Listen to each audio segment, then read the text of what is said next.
દાહોદના ફતેપુરા વિસ્તારમાં ગ્રાહકોની જાણ બહાર ગેસ કનેક્શન અન્યત્ર ટ્રાન્સફર કરી દેવાતા ભારે રોષ ફેલાયો છે। દેવ ભારત ગેસ એજન્સીના કુલ 24,000 કનેક્શનમાંથી 6,000 કનેક્શન સુખસરની મારુતિ એજન્સીમાં ખસેડવામાં આવ્યા। ગ્રાહકોના ફોનથી ઓટીપી મેળવીને બુકિંગ કર્યા બાદ સિલિન્ડર અન્યત્ર વેચી દેવા હોવાનો આરોપ છે।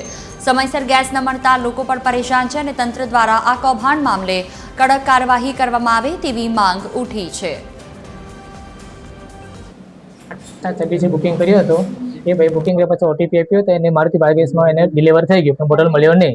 પછી એક કસ્ટમર અમારી ઓફિસ પર આવ્યા ત્યારે અમને ખબર પડી કે આ ભાઈનું કસ્ટમરનું કનેક્શન ત્યાં ટ્રાન્સફર છે અને આવા કનેક્શન અમારે 3-4 હજાર ટ્રાન્સફર થયેલા છે અને દિવસમાં 100 વાર એવા આવે છે એ લોકોને ટ્રાન્સફર કરીને પાછા અમે લઈએ છીએ અને આની કોઈ અમને જાણ બહાર નથી। જો મારા જેવા જનપ્રતિનિધિને જો આવા ધક્કા ખવડાવતા હોય તો જે સામાન્ય લોકો છે એનું પણ શું થાય।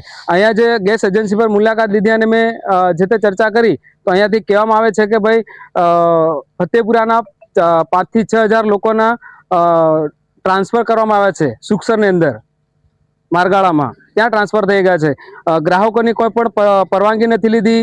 ગેસ એજન્સીવાળા ફતેપુરાવાળા એ પણ એવું જણાવે છે કે અમારી પણ પરવાનગી લીધી નથી અને ઉપરથી ડાયરેક્ટ આ લોકોએ ટ્રાન્સફર કર્યા છે।